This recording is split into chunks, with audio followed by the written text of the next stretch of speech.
Alaikum warahmatullahi wabarakatuh. Alhamdulillah wassalatu wassalamu ala ashrafil anbiyai wal mursalin nabiyina Muhammadin wa ala alihi wa sahbihi ajmain, amma ba'd. Ndugu zangu wasikilizaji, watazamaji, wapenzi wa radio na TV Ihsan, pamoja na Waislamu wote wakazi wa mji wa Tanga, napenda kuchukua fursa hii kwa niaba ya kamati maalumu ya maandalizi ya sikukuu ya Eid, ikiwepo maandalizi ya swala ya Eid pamoja na michezo maalumu ambayo imeandaliwa katika kusherehekea sikukuu hii ya Eidul Fitri al-Mubarak ya mwaka huu. Ndugu zangu katika iman, taasisi ya vijana wa Ansar, kwa kuzingatia hasa sunna za Bwana Mtume sallallahu alaihi wasallam kwamba Waislamu wanatakiwa waswali swala za Eid viwanjani, kwa hiyo taasisi imeandaa kiwanja maalumu kwa ajili ya shughuli hizo, na vile vile imeandaa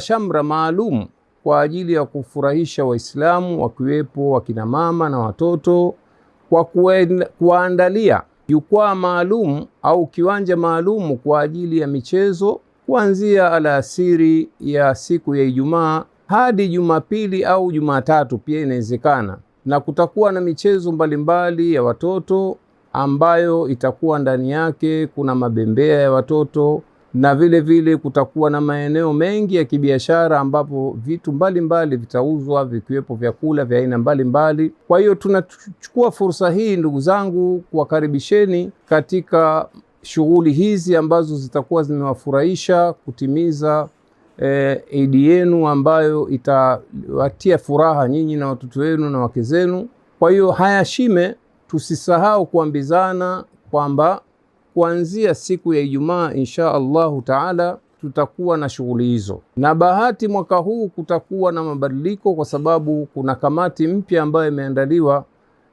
kuchunga hasa amani na usalama wa kila ambaye ataingia katika kiwanja, na vile vile kumchunga Mola wetu kwa sisi kuhakikisha kwamba furaha zetu hizi hazimuudhi Mola wetu.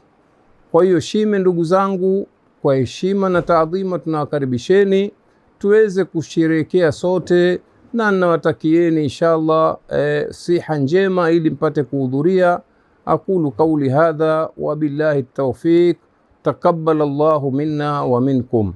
Assalamu alaikum wa rahmatullahi wa barakatuh.